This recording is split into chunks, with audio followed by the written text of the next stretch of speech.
The house on Cherry Street had been standing for 50 years, and every board of it remembered my hands. I bought it as a young father, when Nathan had just learned to walk, and my Dolores had dreamed of her own kitchen with big windows. Now I'm 72, Dolores has been resting in St. John's Cemetery for 5 years, and the house seems too big for one person. But it is mine, from the foundation to the shingles on the roof, from the old oak tree in the yard to the creaky step on the porch. I built this house with my own hands along with a crew of Mexicans hired by a contractor. I was a foreman in a furniture factory at the time and understood more about wood than many professional builders.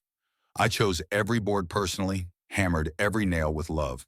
Dolores would often bring us cold lemonade and sandwiches, and little Nathan would crawl around the construction site collecting sawdust in a bucket. Friday night found me in the living room in front of the TV. I was watching a documentary about World War II, the kind of program that helped me remember my father, who had traveled all over Europe with an infantry regiment. There was that special silence in the house that comes with age, when every sound becomes distinct. The ticking of the wall clock, the humming of the refrigerator in the kitchen, the rustling of the leaves of the oak tree outside the window. It was the oak tree I'd planted in honor of Nathan's birth. It covered half the front of the house now, and in the fall the yellow leaves carpeted the porch with gold. I poured myself a whiskey, a small shot, as Dr. Harrison had ordered after my last heart exam, and settled into my favorite brown leather chair. Dolores had given it to me for my 40th birthday. The leather was cracked in a few places, and the upholstery was sagging from long use, but it still fit my body perfectly. Next to it was the mahogany coffee table I'd made with my own hands back in '75. Everything in the house breathed the memory of Dolores. Her pictures were on the mantel, on the nightstand beside my bed, on the kitchen windowsill. She smiled from these pictures. A young bride in a white dress, a happy mother with her newborn son, an elegant middle-aged woman in the garden outside the house. The last photo we took a month before doctors discovered she had pancreatic cancer. She didn't yet know she was sick and laughed at my inept attempts to set up my new digital camera. The sound of car doors in the yard broke the peace. I glanced at the clock. 7:30 in the evening. Nathan had arrived right on time, as always. My son had inherited his mother's punctuality and habit of announcing visits in advance. Yesterday he called to say that he and Avril wanted to spend the weekend in Manassas, getting some country air after a busy week in the capital. Their house in Arlington was a half-hour drive away, but Nathan always said it was the place to really get away from the hustle and bustle of the city. Through the window I could see their white Lexus sedan, Avril's gift to herself after her promotion. The car looked inappropriately luxurious against my old gravel driveway. I'd never understood why I'd spent so much money on a car when the old Toyota handled transportation just as well. The front door opened without knocking. Nathan had had his own key since he was 18. I'd given it to him before he left for college, telling him that this house would always be his home. "Daddy, we're here."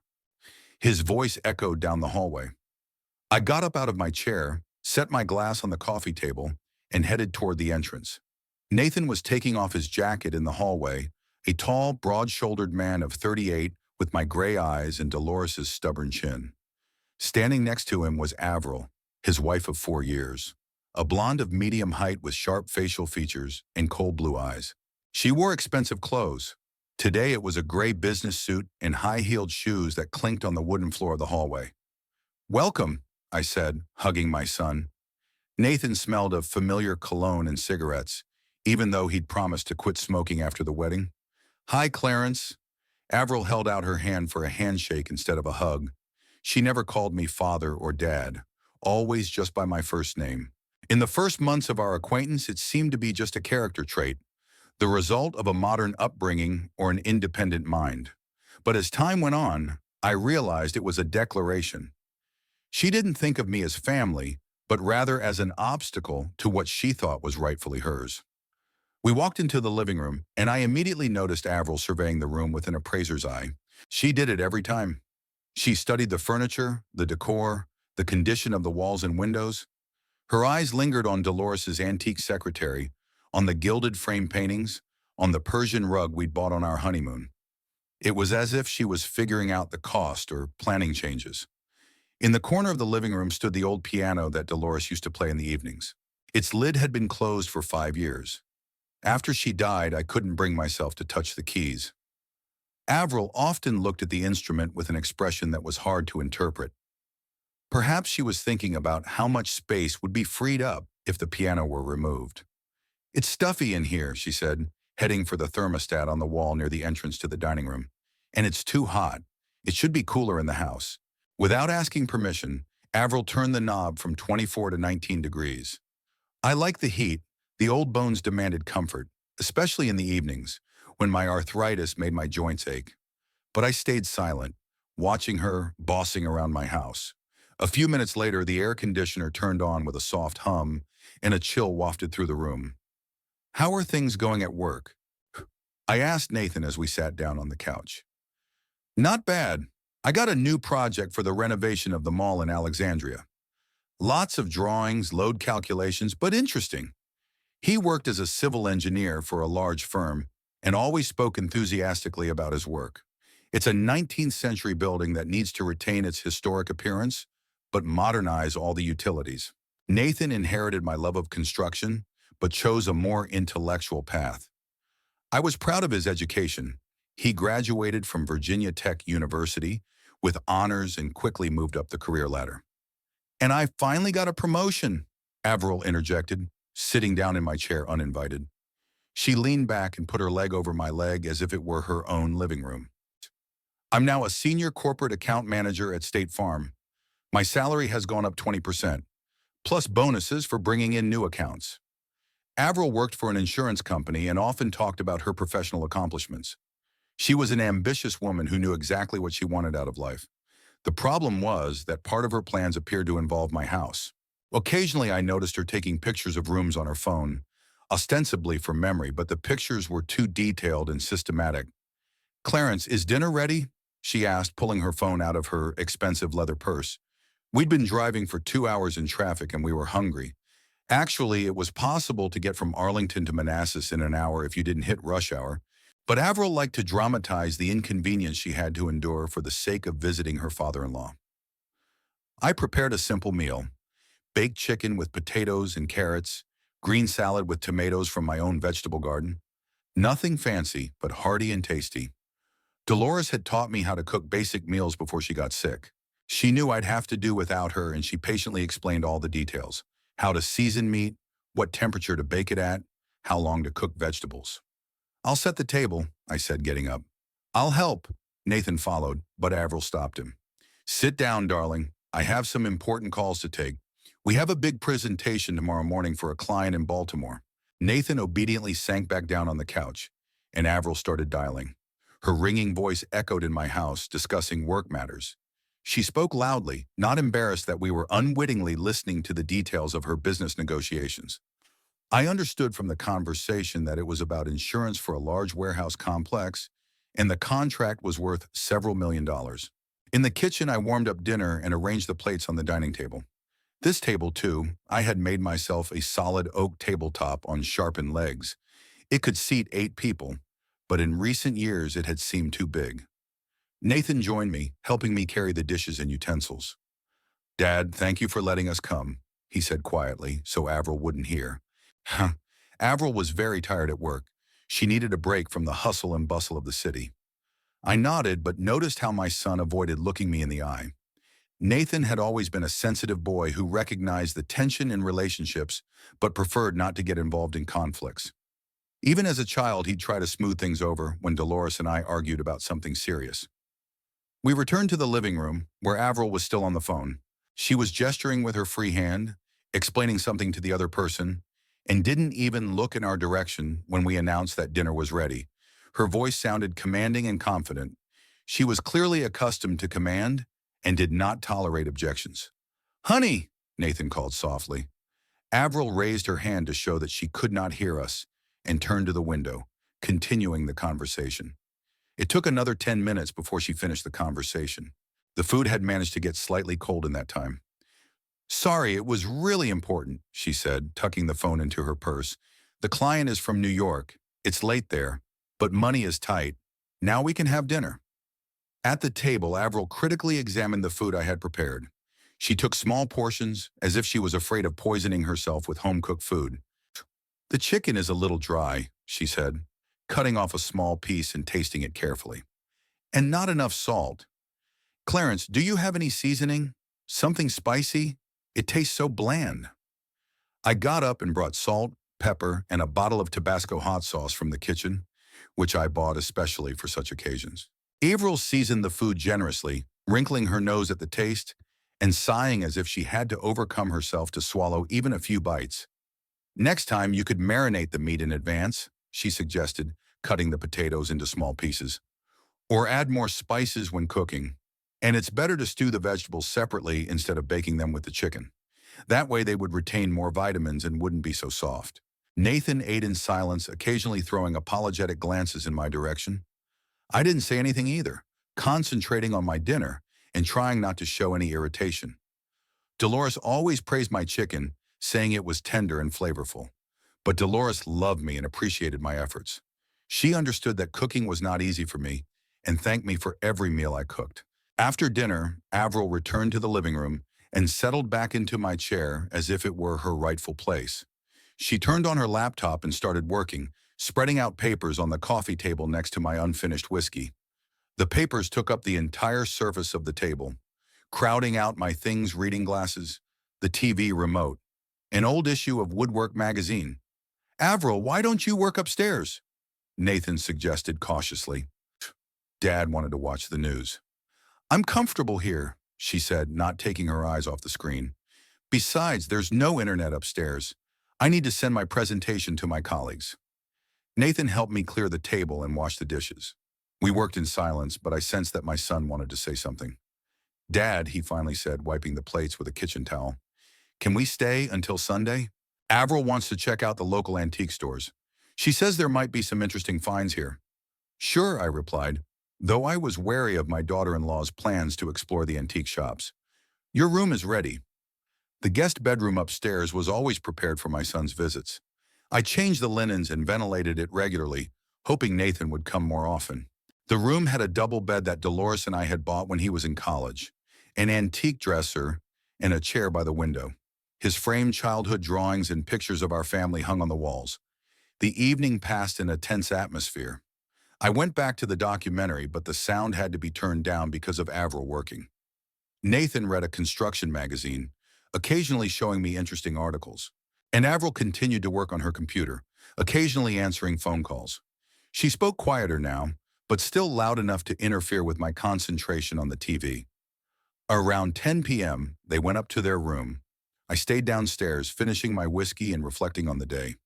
The house was silent again, but now it seemed tense, like the air before a storm. I realized that tomorrow would be a similar day, and the day after that, too. Avril considered this house almost her own and behaved accordingly. I woke up early, as I always did. At 6:30 in the morning, my body set its own internal alarm clock. It was barely dawn, but I couldn't stay in bed. I went down to the kitchen, put on some coffee, and went out onto the veranda with a mug in my hands. The morning air was fresh and cool, with a light smell of dew and blossoming apple trees from the neighbor's orchard. The oak trees in the yard rustled their leaves in the breeze, and somewhere in the distance a rooster crowed. Manassas still retained its provincial charm despite its proximity to the capital. Sitting in the old wicker chair I'd repaired the previous spring, I thought back to the first time Nathan had brought Avril to this house 4 years ago. It had seemed to me then that my son had finally found a suitable life partner, a beautiful, intelligent, determined woman who could make a good match for him. Dolores was ill by then, and I hoped that my daughter-in-law would bring new energy and joy to our family.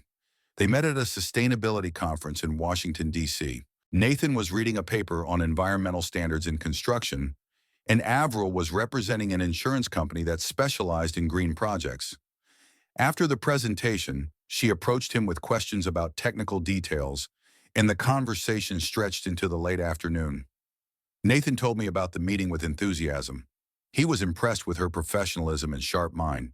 Avril Carroll grew up in a middle-class family in the suburbs of Philadelphia.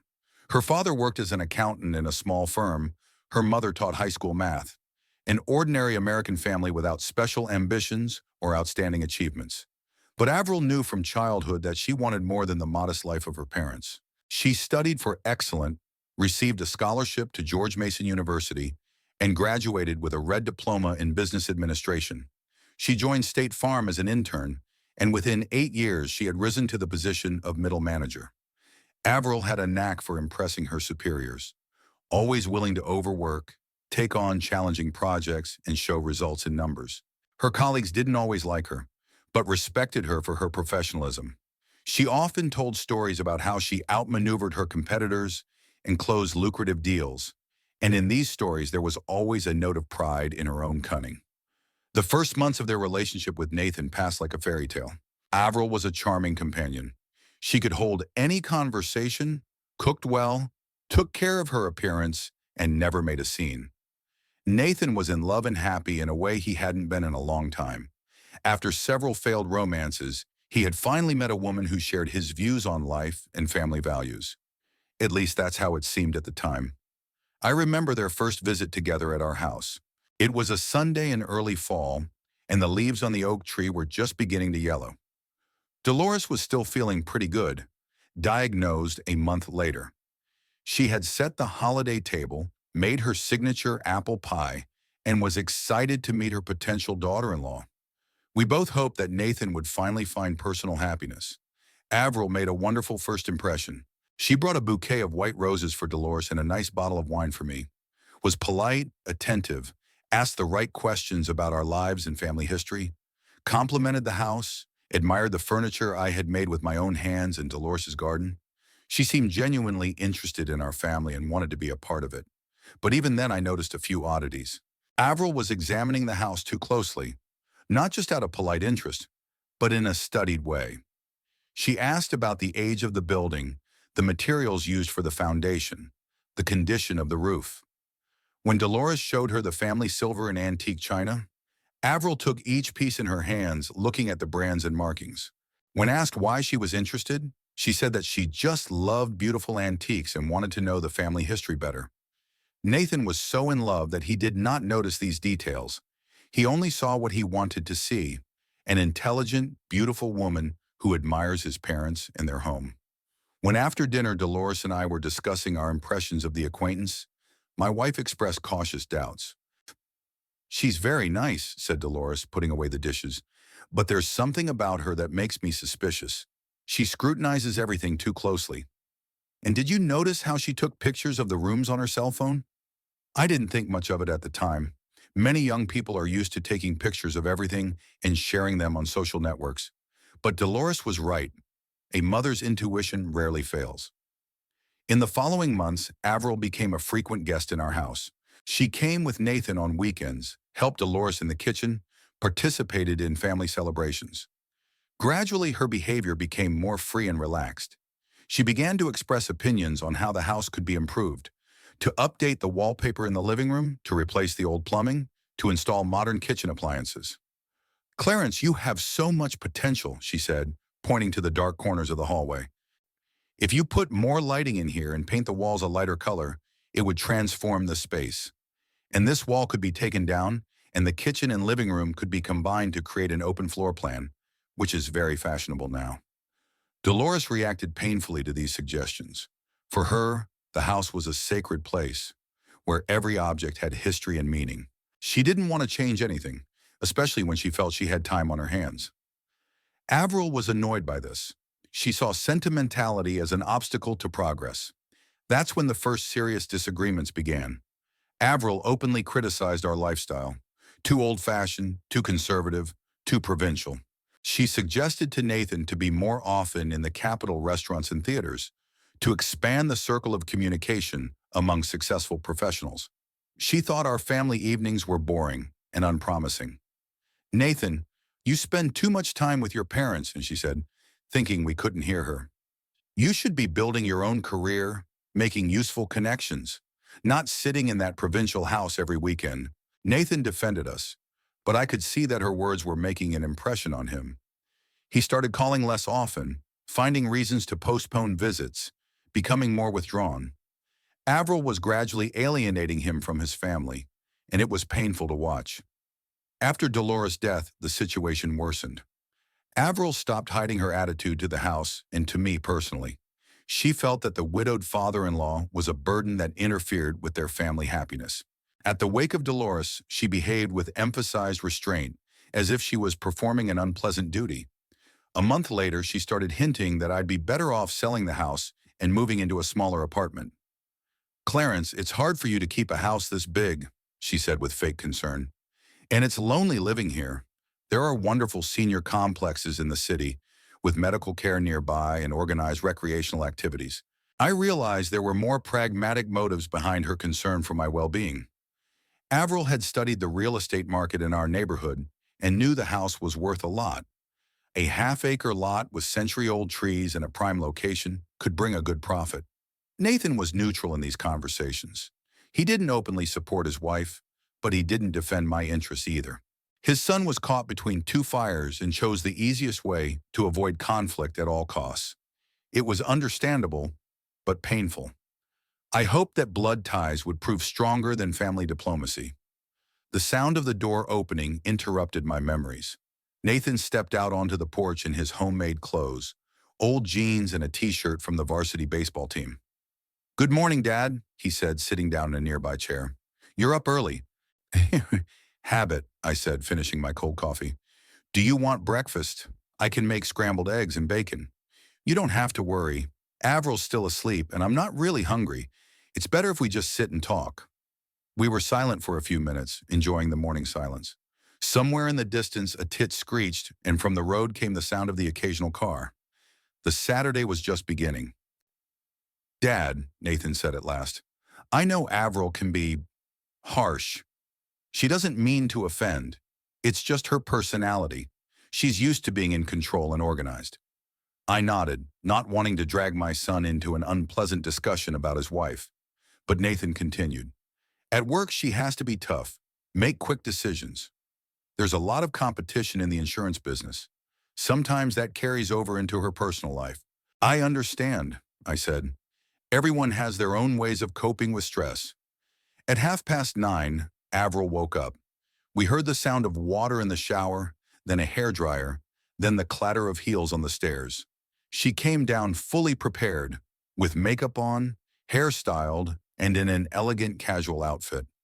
Even on her day off, Avril looked like she was going to a business meeting. "Good morning," she said, kissing Nathan on the cheek. "Clarence, is there coffee?" I brought her a cup and offered her breakfast, but she refused. "I'm used to eating only after 11, Avril explained. "I read that interval fasting is good for your metabolism. Besides, I need to watch my figure." She took out her phone and started to look at the messages while planning her day. "Nathan, today we'll definitely go to those antique shops I read about. I also want to check out the neighborhood to see if there are any interesting properties to invest in." Nathan agreed, although I could see a shadow of disappointment in his eyes.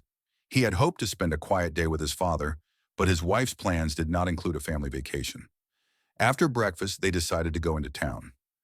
Avril had brought a tablet, a notebook, and a camera, a serious camera that she used for work projects. "Clarence, we'll be back for lunch," she said. "Don't cook anything special. We can order pizza." I didn't like the idea of ordering food when I had everything I needed to make a full meal at home, but I didn't mind. I had a chance to be alone and think about what was going on. When their car came around the corner, I went back into the house and walked slowly around the rooms. Every single thing in here was connected to memories. The bookshelf I'd put together for Dolores, the painting we'd bought while traveling in California, the baby pictures of Nathan on the wall. Avril looked at it all as a commodity to be appraised and sold. To her, our house was not a home, but an investment property. I realized that sooner or later this conflict would come to an open confrontation. Avril was not going to tolerate my presence in a house she already considered partially hers, and I wasn't going to back down and give up the place where my entire conscious life had been spent. They returned around 3 o'clock in the afternoon with several bags from antique stores and clearly in high spirits. Avril bought an antique silver mirror in a carved frame and a set of porcelain cups that she said dated back to the early 20th century. Nathan carried a heavy bag containing a wooden statue he had seen in a store on Main Street. "Clarence, you have no idea what treasures can be found in your local shops," Avril said as she unwrapped the purchases on the coffee table. "The prices are ridiculous compared to those in Washington. This mirror is over 100 years old and cost only $200. In the capital, they'd ask $1,000 for such a thing. She photographed every purchase with her phone, carefully choosing the angle and lighting. She hung the mirror in the hallway, taking an old frame picture of me and Dolores standing outside the newly built house. The picture went into a dresser drawer, as if it had lost its right to exist. Much better, Avril said, stepping back a few steps. The mirror adds light and visually expands the space. This picture looked too gloomy. Nathan helped his wife set up her shopping, ignoring my reaction. He was used to Avril taking the lead on decor and design issues, and saw nothing inappropriate about rearranging the photos in his father's house. That evening, as we watched TV, Avril received a call from a friend. The conversation lasted over an hour, and I listened absently to her plans for Sunday. It turned out that she had invited 3 of her co-workers from the insurance company to come to Manassas for a day trip. Yes, of course, come, she said, strutting around the living room with the phone to her ear. It has a charming country atmosphere, antique stores, and the house is wonderful. A true American classic. We'll have a little brunch in the garden. She didn't ask my permission. She didn't consult with Nathan. She just made a decision and invited people over like she owned the house. I waited until the conversation was over and asked cautiously, Avril, did you invite the guests? Yes, my friends from the office, Lorna, Christina, and Paige, are coming tomorrow. They've been wanting to see the country life for a while. It's nothing fancy, just a casual get-together. 3 or 4 hours. Maybe you should have given me a little more notice, I asked. I could have prepared something suitable for the guests. Don't worry, Clarence. I'll organize everything myself. I'll order food from a good restaurant. Bring wine. You don't have to do anything. The tone of her voice didn't suggest discussion. She was informing me of her plans, not asking permission. Nathan was sitting next to me, listening to our conversation, but he didn't intervene. His silence spoke volumes. His son saw nothing inappropriate in his wife's behavior. On Sunday morning, Avril got up early to prepare for the guests. She rearranged the living room furniture, creating a more comfortable layout for socializing. She pushed my chair into a corner and put the coffee table in the center of the room. Then she brought several bags of food and drinks from the car. Nathan, help me set the table on the veranda, she asked her husband. The weather is so beautiful outside, it is a sin to sit indoors. The table on the veranda had been there for 30 years. It was where Dolores and I ate breakfast on weekends, where Nathan did his homework on warm days, and where the family drank tea and discussed plans on summer evenings. Now Avril was turning it into a place for a social event with coworkers. Around 11 in the morning, guests began to arrive.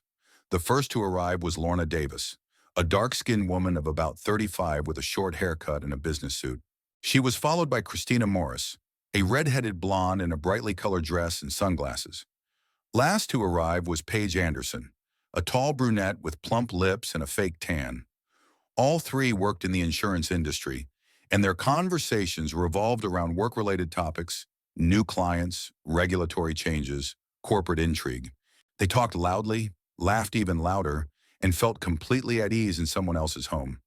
Avril, what a wonderful house you have, Lorna admired, looking around the veranda. Is it a family property? It belongs to my father-in-law, Avril explained. But we come here often. It's very convenient to have a vacation spot in the country. She spoke as if the house was a shared family property, not my personal possession. Again, I was struck by how easily Avril appropriated what didn't belong to her. I tried to join the conversation, but the women clearly preferred to socialize without strangers. They were discussing their colleagues' personal affairs, vacation plans, new purchases. When I asked Christine about her work, she answered politely but briefly, then immediately turned to talking to Avril. Can I see the inside of the house? Paige asked, finishing her mimosa. Avril had praised the interior so much. Sure, she said, not asking my opinion. Come on, I'll show you. They walked through the house and I heard their voices in the living room, then the kitchen, then the second floor. Avril commented on each room, telling the history of the house, explaining the origins of the furniture. She talked about my house in such detail and fluency, as if she were performing tour guide duties at a museum. This table is over 40 years old, made by Clarence himself, I heard her voice from the dining room. And this chandelier here is an antique we found at an auction. Isn't it beautiful? We is that possessive pronoun again. Avril included herself in every family decision and purchase, even those made long before her time. The house tour lasted half an hour. The women took pictures of the interiors, admired the antique furniture, and discussed the layout. Lorna even asked about the cost of real estate in the area, ostensibly for general development. It's a very promising market here, Avril explained. Proximity to Washington, good ecology, developed infrastructure. Prices rise every year by 10 to 15%. Nathan participated silently. He served drinks, helped set the table, answered questions about work. But I could see that my son was uncomfortable. He understood the inappropriateness of the situation, but did not dare to intervene. Around 3 o'clock in the afternoon, I couldn't take it anymore. The women moved into the living room, took over the entire couch and my chair, turned up the music on their phones, and opened a second bottle of wine. Their laughter grew louder and their conversations more and more personal. Paige talked about her divorce, Christina complained about her apartment problems, and Lorna gave advice on how to properly flirt with her bosses. Avril, I said, walking over to the couch, maybe we should move your socializing to the garden. It's getting too noisy here. We feel fine, she cut off, not interrupting the conversation with her friends. If the noise bothers you, you can go up to your room. Her words sounded like an order. She told me to get out of my own living room so I wouldn't disturb her party. My friends looked at each other and fell silent, waiting for my reaction. This is my house, I said calmly, and I'm not used to being kicked out of my own living room. Clarence, let's not make a scene. Avril rose from the couch and looked at me with cold irritation. We're only here for a couple hours. Can't we show a little hospitality? Hospitality implies asking permission, I said. It doesn't mean that you have to ask for permission. Nathan entered the living room with a tray of appetizers and immediately sensed the tension. What's going on? He asked, putting the tray on the table. Your father is not happy with our guests, Avril explained in a victimized tone. Apparently he thinks we're making too much noise. Dad, Nathan came up to me and lowered his voice. Maybe we shouldn't. They'll be gone soon. It's not about when they're leaving, I said. The point is that I wasn't asked if I wanted strangers in my house. But they're Avril's friends. They're not strangers, they're practically family. My son's words hurt. He sided with his wife against his father. He chose family peace over justice. It wasn't the first time Nathan had avoided conflict with Avril at the expense of my interests. Okay, I said. Have fun. Just turn the music down. I went into the kitchen and started washing the dishes, even though they were clean. I needed something to keep my hands busy so I wouldn't snap. There was laughter and loud talking coming from the living room. Avril was telling some story about a corporate party, and her friends were reacting with raucous emotions. After an hour, I couldn't stand it anymore, and went out into the garden. The air was fresh after the stuffy atmosphere at home.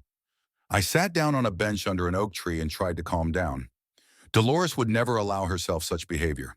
She understood that home was a sacred place where everyone was entitled to respect and peace. About 5 o'clock in the evening, the guests began to pack up to go home. They noisily said their goodbyes on the veranda, exchanged phone numbers, and made arrangements for the next time they would meet. Lorna thanked them for a wonderful day, Christina marveled at the house, and Paige invited them all to come back next weekend. Avril, make sure you come with Nathan, she said. I have a new apartment downtown overlooking the Potomac. We'll have a little party there.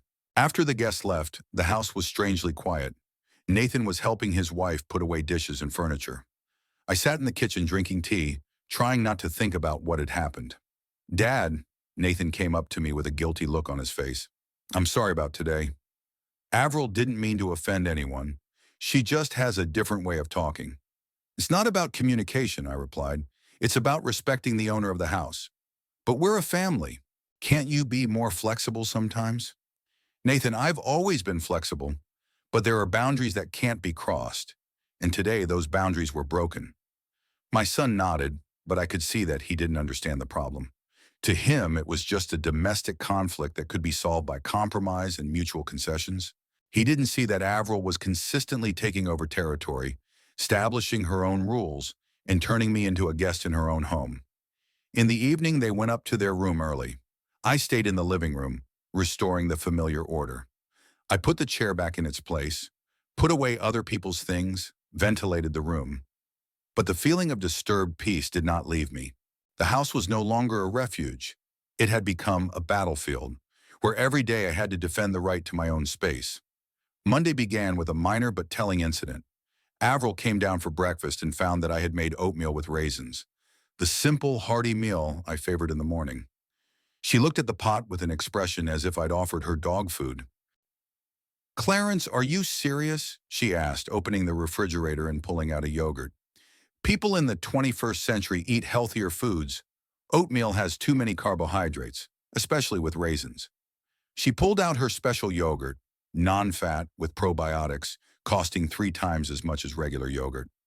Then she added a handful of nuts from the bag she'd brought with her and berries from the freezer. It cost her $10 compared to my 50 cents, but it was in line with her idea of good nutrition. Nathan ate my cereal without comment, but I noticed he avoided looking in my direction. My son felt uncomfortable with his wife's behavior, but hesitated to correct her. In 4 years of marriage, he had gotten used to Avril giving his opinion on everything from food to politics, from interior decorating to the way she dressed. After breakfast, they got ready to drive to work. Avril checked her makeup in the new mirror, fixed her hair, and took out the keys to the Lexus. She always drove herself. She didn't trust anyone else to drive her expensive automobile. "Clarence, we'll be back late," she said, putting on her jacket. "I have a client meeting until 8 o'clock tonight. Then we'll have dinner in town. Don't wait up for us." I nodded, noting to myself that once again she was not asking, but notifying. Avril was used to making decisions alone and letting others know after the fact. This style of communication apparently helped her in business, but made family life stressful. The day passed quietly. I worked in the garden, weeding the tomato beds, watering the flowers Dolores had planted. The rose bushes were blooming especially lush this year, and I thought my wife would be pleased. She loved to tinker with plants and considered the garden an extension of the house. In the afternoon, neighbor Frank Jenkins arrived, a man about my age who lived across the street. We had met 30 years ago when he moved into our neighborhood and had maintained a friendly relationship ever since. Frank had been a widower for 10 years and understood the difficulties of single life. "Clarence, how are you?" he asked, sitting down on the veranda. "I saw that you had visitors this weekend." I told him about the visit from Avril's friends without going into details of the conflict. Frank listened attentively, occasionally nodding his head. "The daughter-in-law is active," he said diplomatically. "Young women are like that now, used to being in control." "Maybe," I agreed. "But there are some things you shouldn't control." We talked about gardening, discussed plans for the summer season, and reminisced about mutual acquaintances. Frank left around 5 p.m., wishing me luck with family matters. He was a tactful man and didn't delve into my problems, but I knew I could count on him in case of need. Nathan and Avril got back around 9 in the evening. They looked tired after a long day of work. Nathan went straight upstairs to change, while Avril sat in the living room with her laptop. She was working on some kind of presentation, and the screen was glowing with charts and tables. I turned on the TV to watch the evening news. I turned the sound down so as not to disturb my sister-in-law. The screen was showing a story about the economic situation in the country, a topic that had always interested me. Since retiring, I've been paying more attention to political and economic news. "Clarence, can you turn off the TV?" Avril asked unexpectedly. "I need to concentrate on my work." The sound is quiet," I replied. "I don't think it's bothering you." "Yes, it does. I need complete silence for the type of work I do. It's very complex financial calculations." I turned the sound down further, almost to a minimum. The presenter's lips moved on the screen, but the words were almost inaudible.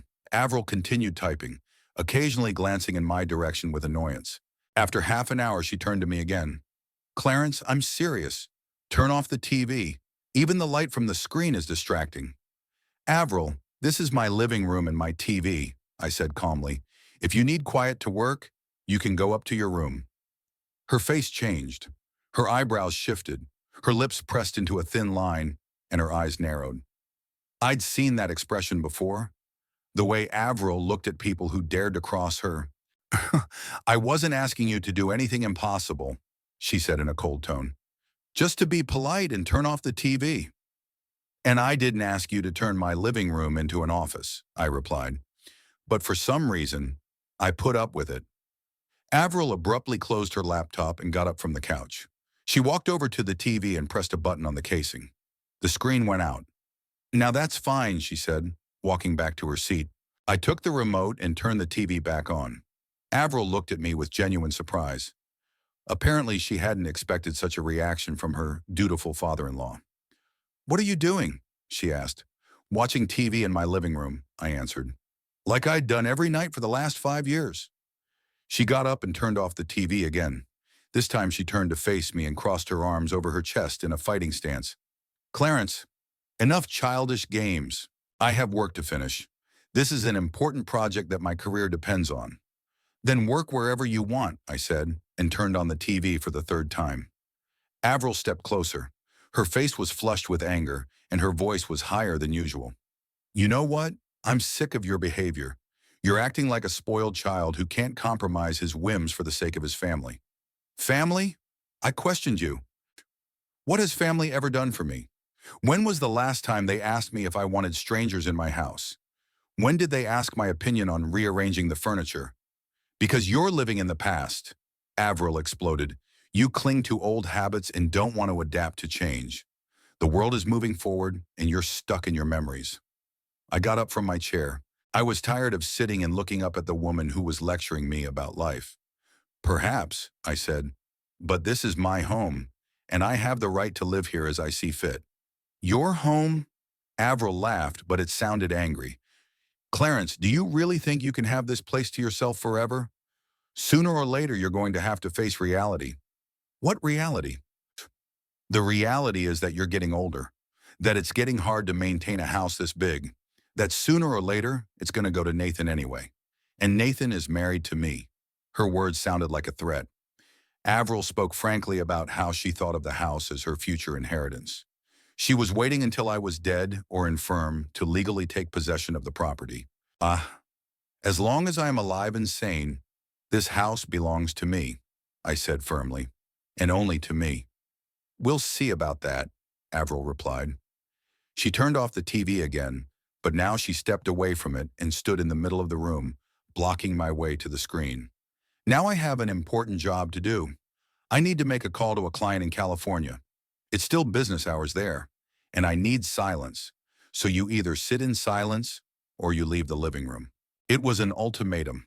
Avril demanded that I submit to her demands or leave my own living room. The house I had built with my own hands, where I had lived for half a century, where every single thing was linked to memories. Go away, she repeated, pulling out her phone. I need this room for half an hour.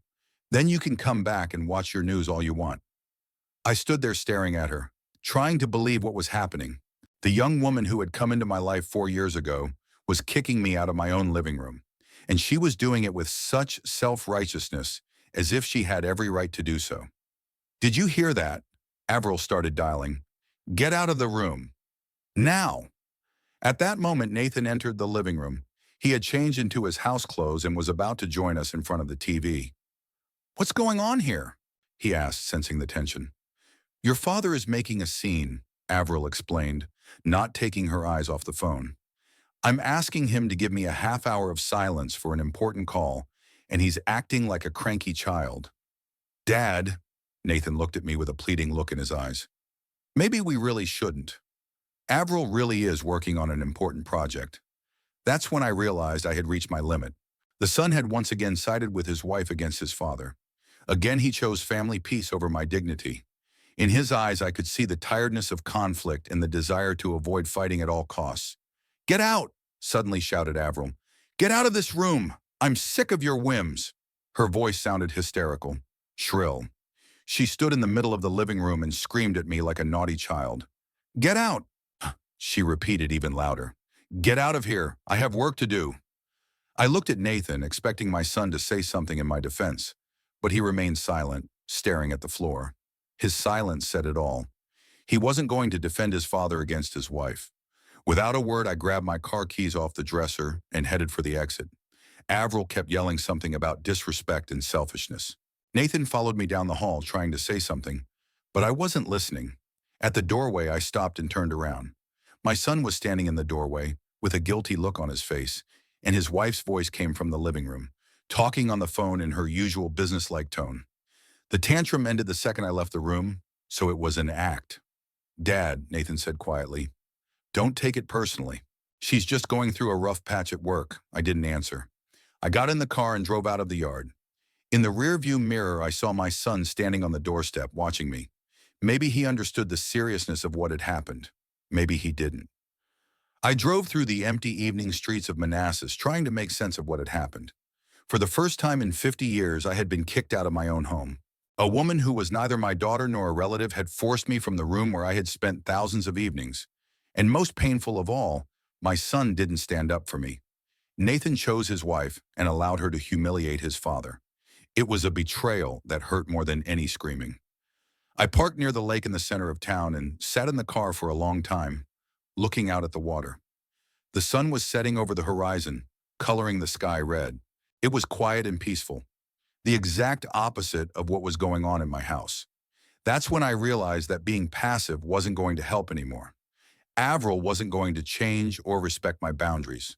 On the contrary, she felt impunity and was getting more and more insolent. If I didn't take decisive action, I would become a prisoner in my own home. I did not return until 11 o'clock in the evening, when their car was no longer in the yard. They had apparently decided to spend the night in town, avoiding an awkward encounter. There was silence in the house, but it no longer seemed soothing to me. It was the silence of defeat and humiliation. Sitting in the living room I had been forbidden to use hours ago, I made a decision. I would call my lawyer tomorrow morning. I woke up at 5:30 in the morning with a clear head and a firm resolve. During the night, I couldn't sleep for a long time, thinking over yesterday's events. But by dawn, I came to a final decision. Passive resistance was no longer working. It was time to move to active action. I got up, brewed some coffee, and went out on the veranda to greet the dawn. It was a cool morning, with a light mist over the garden. The dew glistened on the oak leaves, and the air smelled fresh and moist. This house had been my refuge for 50 years, where I had raised my son, loved my wife, experienced joys and sorrows. No one had the right to take this place away from me or make me feel superfluous. Around 7 in the morning, Nathan and Avril returned.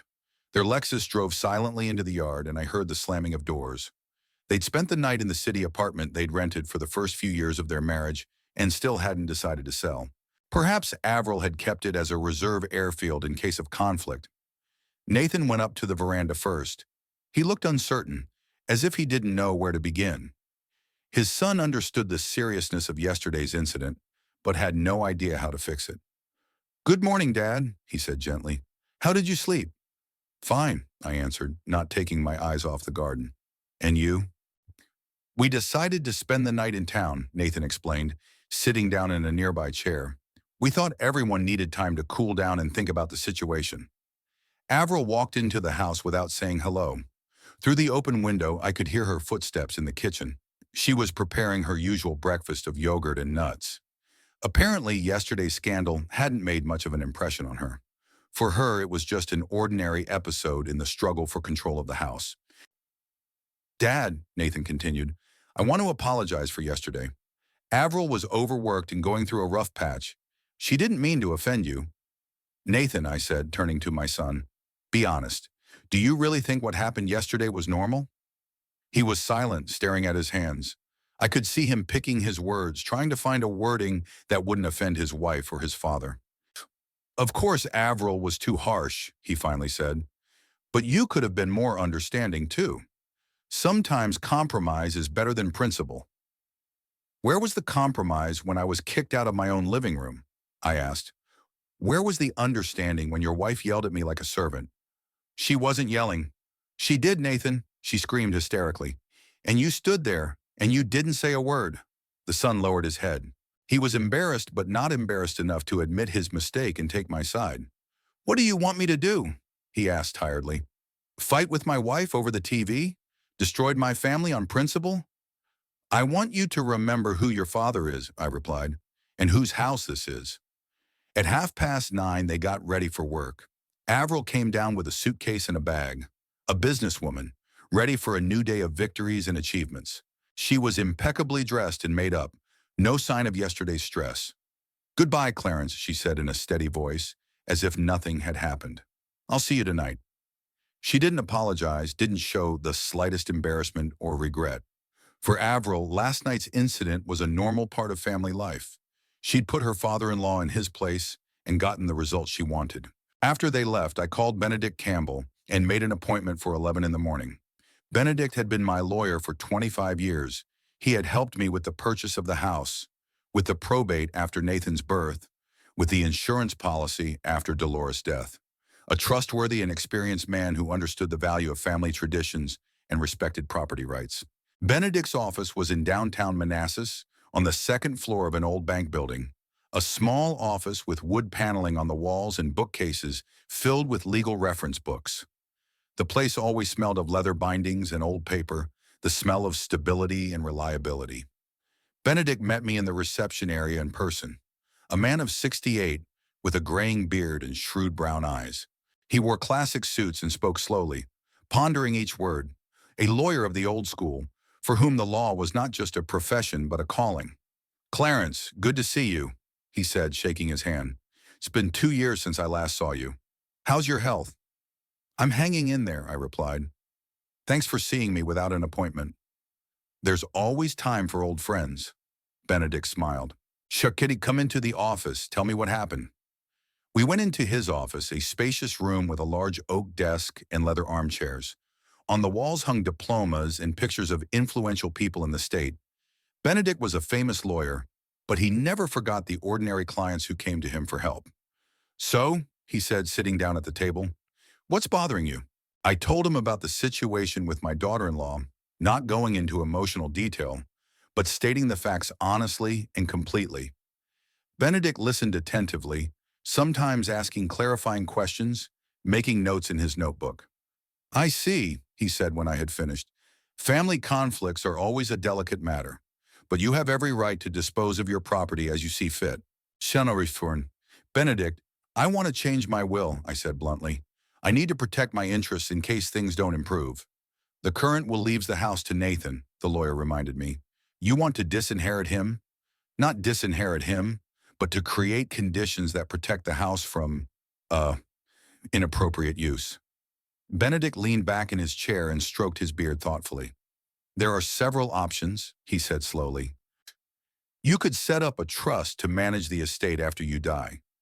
You could spell out the terms of the inheritance, such as the right of residence for Nathan alone. There could be a mechanism for revoking the inheritance under certain circumstances." "Explain more about the conditions of inheritance," I asked. "Where a conditional will allows the property to pass to the heir if certain requirements are met," Benedict explained. "For example, you could specify that the house passes to Nathan on the condition that he use it as a family residence and not sell it or rent it out. Or that ownership is lost in the event of divorce. The latter option interested me the most." "Tell me about divorce," I said. "You could write that in the event of a divorce between Nathan and his current spouse, the house reverts to a trust or passes to another heir," the lawyer explained. "This would protect the marital property from being divided in a divorce." "What if Nathan dies before his wife?" "Then you can stipulate that the property is not part of his estate, but goes to a predetermined person, like a charitable organization or distant relatives." We discussed the legalities for over an hour. Benedict explained the advantages and disadvantages of each option, warned of possible problems, and told me about precedents from his own practice. I listened attentively, asked questions, asked for clarification. "Clarence," one of the lawyers said, when we had discussed the main options, "I must warn you, these wills are often challenged in court. Nathan could sue for incapacity of the testator or undue influence of third parties." "I understand the risks," I replied, "but I think they are justified." "Then I recommend a combined approach," Benedict said. "We create a revocable will with conditions, and at the same time execute a power of attorney to manage the property in case of illness or incapacity. Double protection against the unexpected." "How long will it take to prepare the documents?" "A week, 10 days at the most. But first you need to define the exact terms and wording. Every word in the will has legal significance." We agreed to meet in 3 days to discuss the draft will. Benedict promised to prepare several versions with different terms so that I could choose the most suitable one. One more thing, Clarence, the lawyer said goodbye. Consider talking to your son before signing the will. Sometimes an honest conversation solves problems better than any legal documents. I'll try, I replied, though I doubted the effectiveness of such a conversation. On the way home, I thought about the decision I had made. Changing the will was a serious step that could finally destroy the relationship with my son and daughter-in-law. But the alternative was to gradually become a prisoner of my own home, a prospect even less attractive. At home, I took the current will out of the safe and reread it carefully. The document had been drawn up 10 years ago, shortly after Nathan's wedding. I had believed then that my son would be a worthy custodian of the family home, that he would pass it on to his children and grandchildren. Now I realized the naivete of those hopes. Avril had no intention of keeping the house as a family heirloom. To her, it was an investment asset to be monetized at the earliest opportunity. She would turn it into an income property or sell it to buy something more modern and prestigious. In the afternoon, I worked in the garden, working out the details of a future will. I had to consider all possible scenarios and find a balance between protecting my interests and being fair to my son. Nathan wasn't a bad person, just a weak man who had fallen under the influence of a strong and calculating woman. In the evening, they returned home at the usual time. Avril immediately settled in the living room with her laptop, and Nathan helped me make dinner. We worked in silence, each of us thinking about something else. "Dad," my son finally said, chopping vegetables for the salad, "I was thinking about yesterday's conversation.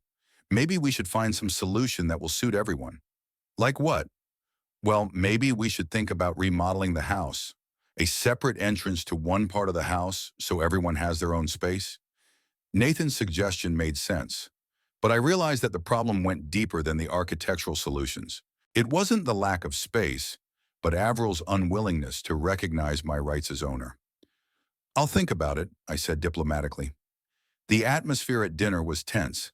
Avril was emphatically polite, but cold.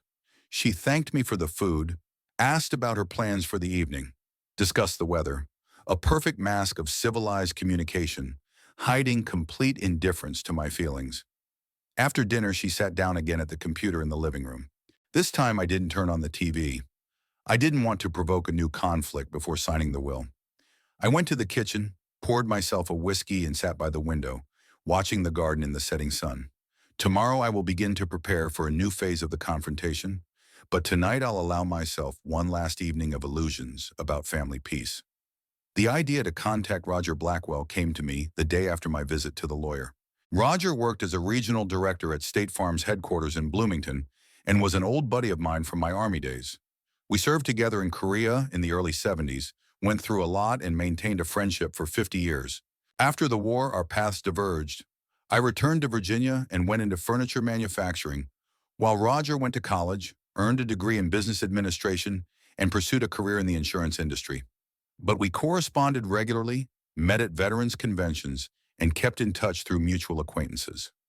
Roger was a man of principle and fairness. In the Army, he never turned a blind eye to indiscipline or corruption among officers.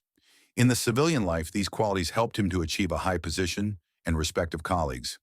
If there was improper behavior in the company, Roger was sure to take action. I called him on Wednesday morning when Nathan and Avril left for work. Roger was always early to the office and preferred to deal with important matters in the morning. "Clarence." He was pleased when he heard my voice. "What a pleasant surprise. How are you, old boy?" "I'm hanging in there," I answered. "Roger, I need your advice on a delicate matter." "Sure, go ahead. What can I do for you?" I told him about my sister-in-law's situation, emphasizing her work at State Farm and the nature of family relationships. Roger listened attentively, occasionally asking clarifying questions. "Oh, Avril Carroll from the Washington office," he repeated thoughtfully. "The name is familiar. I think she'd recently been promoted to senior manager of corporate clients." "Exactly," I confirmed. "A very ambitious woman." "I understand the situation," Roger said after a pause. "Family conflicts are painful, but I have to be honest.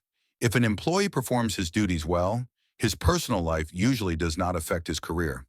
And if there are doubts about his professionalism or ethical standards, then of course we are obliged to conduct an internal investigation," Roger replied. "We have very strict corporate rules. Any violations are taken seriously. Tomo. Roger, could you ask about Avril's reputation among your colleagues? I asked. Just a general assessment, nothing specific. I think it's possible.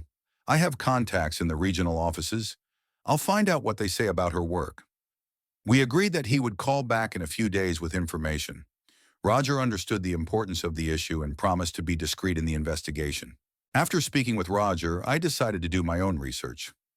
Over the years of living with Avril as my sister-in-law, I had learned a few things about her habits and foibles. She was a tech-savvy person, but she was sometimes careless about privacy issues. For example, Avril often left work documents on the coffee table in the living room when she worked from home. Of course, I never allowed myself to read other people's papers, but file names and client names would sometimes catch my eye by accident. She was also on the phone loudly discussing business matters, not caring who might hear confidential information. On Thursday, when they left for work, I took a close look around the living room.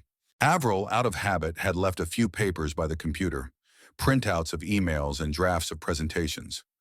Most of the papers dealt with routine insurance matters, but one email caught my eye. It was correspondence with a client about a disputed insurance claim. The company was refusing to pay money for fire damage, citing fire safety violations in the insured building. Avril wrote to the client that she could find a way to resolve the problem for an additional fee in the form of consulting services. The wording was careful, but the meaning read clearly. Avril was offering the client a bribe to assist in obtaining insurance payments. This was a serious breach of corporate ethics and perhaps even the law. I snapped a picture of the document with my phone, trying to make the picture clear and readable, then carefully put the papers back so Avril wouldn't notice that anyone had touched them. In the afternoon, I got a call from Roger. His voice was serious. "Clarence, I've talked to several people in the Washington office," he said. "It's a mixed picture. Tell me more about it." On the one hand, Avril Carroll is considered an effective manager with good sales figures. She has attracted several large corporate clients and generates high profits for the company. But on the other hand, there are complaints about her working methods. Some colleagues feel that she is too aggressive in negotiations and does not always adhere to ethical standards.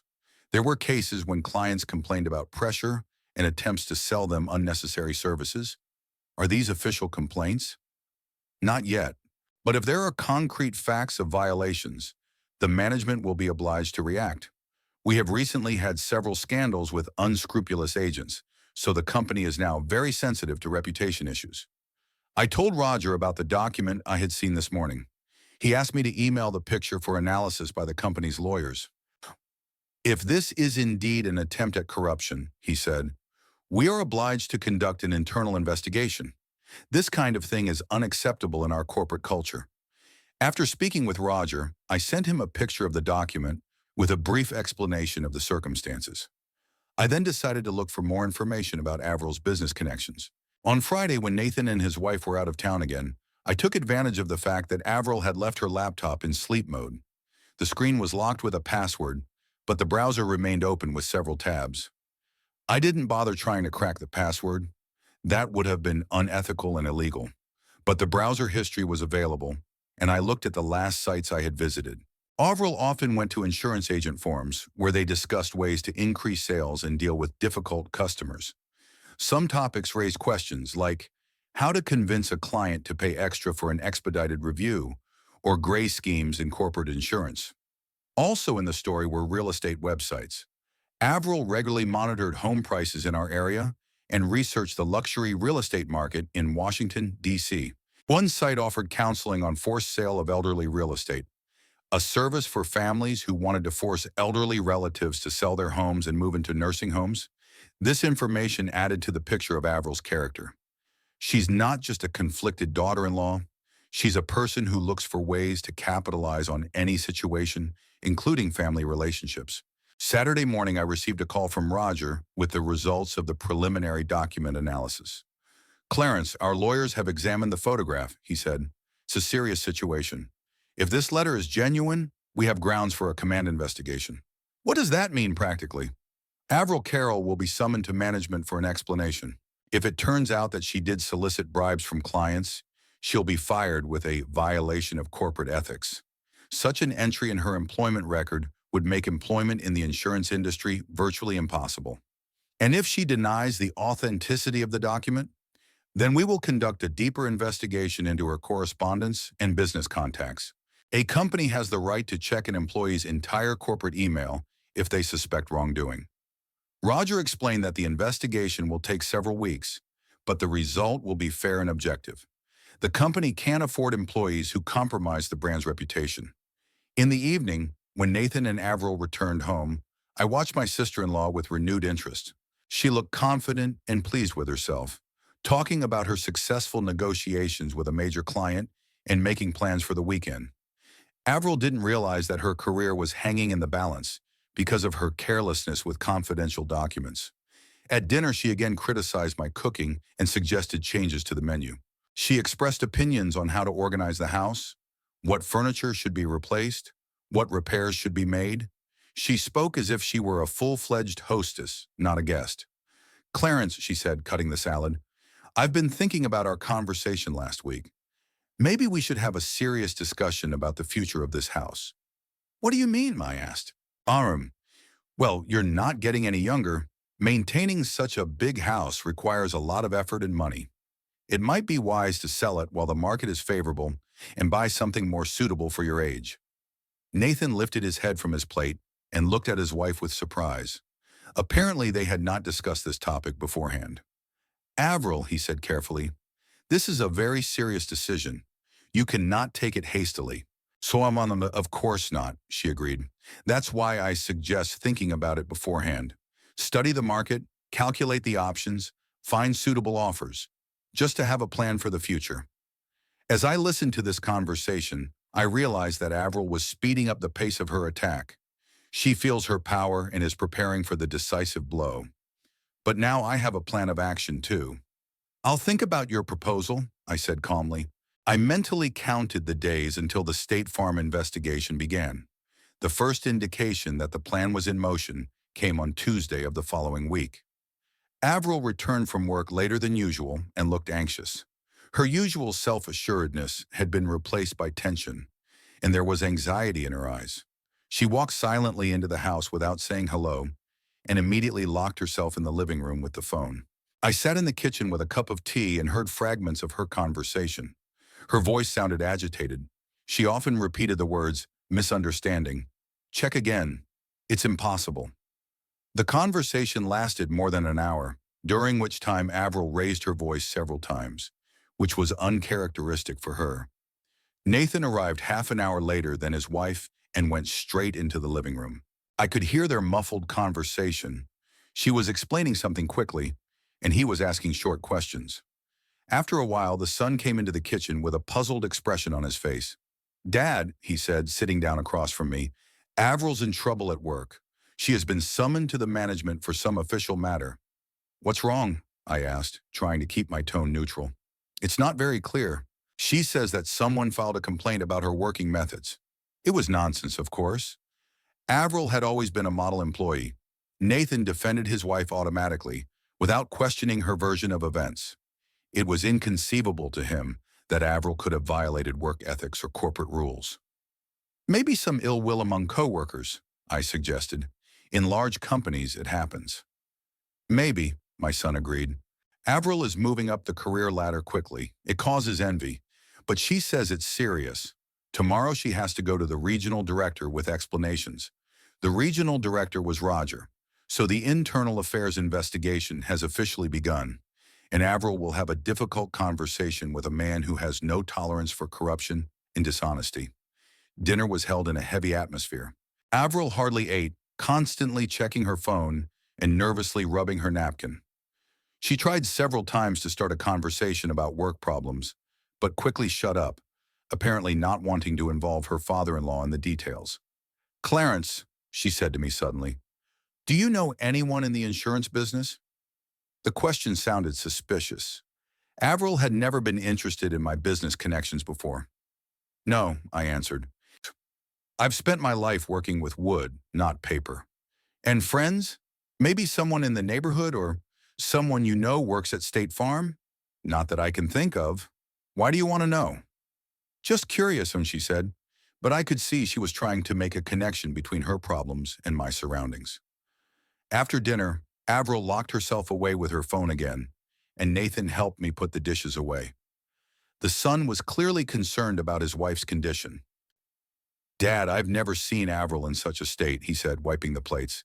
"She was always confident, able to cope with any problem." "Perhaps the problem is more serious than she says," I remarked. "But what could have happened? Avril is an honest, principled person. She has never broken a rule or done anything wrong." Nathan's faith in his wife was touching, but naive. He saw only the side of Avril that she showed him, a successful businesswoman struggling for the family's well-being. The darker sides of her character remained hidden from her husband. The next day, Avril left for work early, around 7 in the morning. She spent more time in front of the mirror than usual, carefully selecting a suit and accessories. It was important to look impeccable for the meeting with the management. The first impression could influence the outcome of the conversation. Nathan left early too, but he called me around 11 in the morning from work. "Dad, Avril just called," he said worriedly. "The meeting with management is dragging on. They've been questioning her for 3 hours." "Interrogated?" I asked him again. "Are you sure about the wording?" "Well, they're conducting an internal affairs investigation, asking questions about clients, demanding explanations on some documents." Avril says it's like an inquisition. Inquisition is a big word to describe a standard internal audit procedure. But to someone who is used to feeling invulnerable, any audit seems like an unjust persecution. In the afternoon, I received a call from Roger. His voice was formal, but I could hear the familiar intonations of an old friend. "Clarence," he said, "I want to report the results of the preliminary investigation into your matter." "Go ahead." "We've checked the correspondence of Carol's employee for the last 6 months. We found several instances of questionable behavior, attempts to obtain additional payments from customers for expedited service, unauthorized promises of preferential treatment, and violations of paperwork procedures." "Are these serious violations?" "Serious enough for disciplinary action. Today we had a conversation with the employee and explained the nature of the claims. She denies willful violations, citing a misunderstanding of corporate rules." "And what is the management's decision?" "An official warning with a note in her personnel file. 6-month suspension from large corporate clients. Transferred to the small claims department under heavy supervision." It was a serious blow to Avril's career. Losing her senior manager status meant a 30 to 40% pay cut and virtually zero chance of further advancement. In the insurance industry, reputation meant everything, and a black mark on her record was a setback to her ambitious plans. "Roger, thank you for your fair investigation," I said. "We're just meeting corporate standard," he replied. "Unfortunately, some employees forget about ethical principles for the sake of quick profits." Avril didn't get home until around 9 in the evening. Her face was pale, and her movements were abrupt and nervous. She entered the house without saying a word and went straight up to her room. Nathan followed her, and I could hear their muffled conversation upstairs. An hour later, my son came down to the kitchen for a glass of water. He looked depressed. "Santum, Dad," he said, sitting down at the table, "Avril's been demoted. Now she's just a manager without the right to work with big clients." "Why?" "They say it's a breach of corporate ethics. Some nonsense about improper paperwork and unauthorized promises to clients. Complete formality." "Maybe there really were violations," I cautiously suggested. "Of course not," Nathan burst into flames. "Avril is an honest person. This is an intrigue of competitors who are jealous of her success." The son flatly refused to consider the possibility of his wife's guilt. For him, Avril was a victim of injustice, not a violator of corporate rules. "Dad," Nathan continued, lowering his voice, "do you happen to know a man named Roger Blackwell?" My heart skipped a beat. Avril had figured out the connection and relayed her suspicions to her husband. "No," I lied. "The name is unfamiliar." "That's odd. It's the regional director who did the investigation. Avril says he asked very specific questions, as if he knew something about her in advance." "Maybe he had prepared himself thoroughly for the meeting," I suggested. "Maybe," Nathan agreed, but I could see that he was still having doubts. The next day, Avril went to work in a depressed mood. The new position meant a move to another office, a change of co-workers, and much more boring duties. Instead of negotiating with the directors of large corporations, she had to deal with small insurance claims, scratched cars, flooded basements, broken windows. She returned in the evening even more gloomy than she had been in the morning. At dinner, Avril hardly spoke at all, answering questions one syllable and always thinking about something. Clarence, she said, raising her eyes from her plate, have you ever been in the army? The question took me by surprise. Avril had never been interested in my military background before. I did, I answered, in Korea in the early 70s. Are there any coworkers left? Keep in touch? Some. We meet at veterans events. Interesting, Avril said. Did any of them happen to work in the insurance business? She persistently searched for a connection between my surroundings and her own work problems. Her feminine instinct told her that you can never have too many coincidences. I don't know, I said. We don't usually talk about work, more about army times. Avril nodded, but I could see that she didn't believe me. Her eyes were suspicious and eager to find out the truth. After dinner, she locked herself away with her laptop again, but this time she wasn't looking for information about clients, but about the connections between me and State Farm management. Fortunately, Roger was a cautious man and never publicized our personal relationship in a professional setting. Before bedtime, Nathan came into my room the first time in years. Dad, he said, sitting down on the edge of the bed. Avril thinks someone has turned the management against her on purpose. Someone planted compromising material or gave false information. And who would that be? I asked. She thinks it was someone in our inner circle. Someone who knows the details of her work and has connections in the company. Nathan looked into my eyes, waiting for a reaction. I realized that he was relaying his wife's suspicions and waiting for an explanation. Son, I said calmly, if Avril has a problem at work, it should be solved at work, not scapegoats in the family. But the situation is really strange. It happened too quickly and too precisely, Nathan insisted. Maybe she had underestimated the seriousness of her violations. What violations? The son flared up. Avril did not violate anything. His faith in his wife's infallibility remained unshaken, despite the obvious facts. Nathan was willing to blame anyone, but not to admit that Avril might have behaved unethically. Okay, I said, I hope it all works out for the best. But I knew in my head that this was just the beginning. Avril sensed that her plans were falling apart and would look for ways to turn the situation around. And I would be ready for her next moves. Friday morning, Nathan left for work as usual, but Avril stayed home, claiming she wasn't feeling well. She spent the day in the living room, working on her laptop and talking on the phone. I saw her studying some documents, making notes and occasionally taking pictures of the screen. By late afternoon, it was clear that she was conducting her own investigation. Avril was trying to find a connection between her work problems and the people around me. She called various organizations, posing as a journalist, and found out which Korean War veterans worked in the insurance industry. Around 6 p.m., she received a call after which her demeanor changed dramatically. Avril spoke quietly, tensely, frequently interjecting and writing something down in a notebook. After the call, she sat still for a long time, looking at one point, and then began typing rapidly on the keyboard.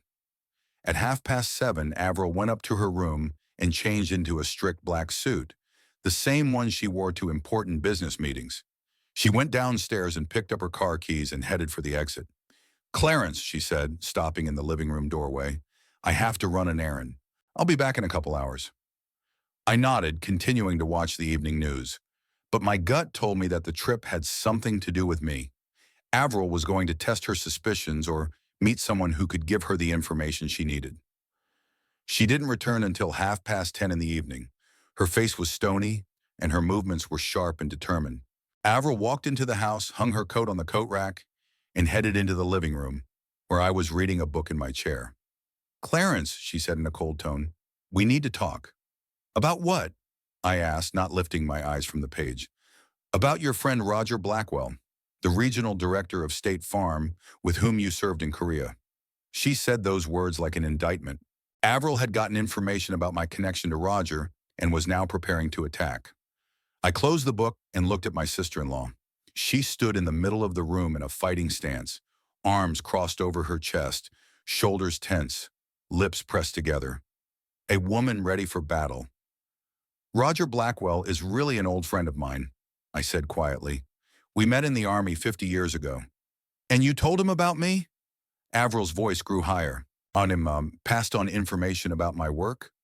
I asked him to find out what your reputation in the company was. I answered honestly. I wanted to understand who I was dealing with. Avril turned pale with rage. She was silent for a few seconds, trying to pull herself together, and then she exploded. You set me up. You used your connections to hurt my career. That's low, even for a vindictive old man like you. I didn't set anything up, I countered. Cherie, Roger just checked your correspondence and found violations of corporate ethics. If you'd worked honestly, there wouldn't have been a problem. Honesty? Avril snorted. You have no idea how modern business works. Everyone uses gray schemes. Everyone is looking for additional sources of income. I was just more efficient than the others. She admitted to dishonesty without realizing it. For Avril, corruption was a normal part of business life, and the punishment for it was an injustice. Maybe, I agreed, but in this case, efficiency had turned against you. Avril moved closer and leaned over my chair, trying to apply psychological pressure. Clarence, you've made a big mistake, she said threateningly. You think you can ruin my life with impunity? You are sorely mistaken. Hint. What are you going to do? I asked without moving. I have a plan, Avril replied with a cold smile. I consulted a lawyer about your legal capacity. It turns out that you can sue to have an elderly person declared incapacitated if they behave inappropriately and cause problems for the family. She showed her cards. The threat through the courts. A classic move for people who can't get their way in a fair way. Interesting, I said. And what are your grounds for such a lawsuit? Old age dementia, paranoid behavior, inability to adequately assess reality, listed Avril. I'll find experts to confirm your unstable mental state, and Nathan will support me. He's worried about your health. So what's next? Oh, next the court will appoint a guardian to administer your estate. Guess who's going to be appointed? Avril leaned in even closer. Your caring son and his wife who are willing to take on this responsibility. The plan was deliberate and cynical. Avril wanted to incapacitate me through the courts to gain control of the house and all the property. And Nathan, as always, would be her obedient tool. Ambitious, I said. But there's one problem. What's that? I signed a new will the day before yesterday, I said calmly. In the event of my death, the house goes not to Nathan, but to a veterans charity. Avril's face contorted as if she'd been physically struck. She took a step back, grabbing the back of the couch. You're lying, she whispered. The will is in the custody of Attorney Benedict Campbell, I said. You can call him and check it out. But you have no right, Avril stammered. The house must stay in the family. Nathan is your son. Nathan is my son, but you're not my daughter, I replied firmly. And I'm not going to leave the property to a woman who kicked me out of my own living room. Avril collapsed into the chair, all her self-confidence evaporating in seconds. Besides, I continued, the will contains a special condition. If any of the family tries to declare me incompetent through the court, I lose the right to revoke the will. It becomes unalterable until the moment of my death. Avril covered her face with her hands. Her plan had collapsed completely and irrevocably. You did this on purpose, she said through her tears. You planned to destroy me beforehand. I was planning to protect my interests, I corrected her. And the fact that your plans to take me over fell apart in the process is just retribution. At that moment, Nathan entered the house. He saw his wife crying and his father calm, and knew at once that something irreversible had happened. What happened? He asked. I told my son everything. About the call to Roger, about the official investigation, about the new will. Nathan listened, growing paler with each word. Dad, how could you? He finally said. It's a betrayal of the family. Betrayal? I asked him again. What do you call your wife making my life a nightmare for 4 years? What do you call being silent when she yelled at me in my own house? Nathan found no answer. He walked over to his wife and hugged her, but it was the embrace of a confused man, not a protector. What happens now? Avril asked, lifting her crying face. Sakurn, Now you will act like a guest in someone else's house, I answered, or look for another place to live. And if I apologize, change? There was one last hope in her voice. It's too late, I said shortly. Avril got up from her chair and headed for the stairs. At the threshold of the living room, she turned around. You're going to regret this, she said quietly. Sooner or later, you will regret it. I doubt it, I replied. After they left, I was alone in the living room. I turned on the television, the same one that had started it all. There was a nature program on the screen, a calm, measured program without drama or conflict. I poured myself a whiskey and settled into my favorite chair. The house belonged to me again. Every was in its place. No one was going to kick me out or silence me. The silence was not oppressive, but peaceful. A week later, Nathan and Avril moved out to their city apartment. They packed silently, without further explanation. My son tried to say goodbye, but I stopped him with a gesture. Words were no longer needed. Avril got a job at a small insurance company with a much smaller salary. She never got a reference from her old job. Nathan continued to call me on Sundays, but the conversations were short and strained. I knew I'd lost my son, but had kept my home and my self-respect. At 72, it seemed a fair trade-off. I sat on the porch in the evenings, looking at the oak tree I'd planted in honor of Nathan's birth, and had no regrets. Sometimes you have to choose between family peace and personal dignity. I had made my choice and was willing to live with the consequences. The house on Cherry Street was mine alone again, and it would be that way for the rest of my life.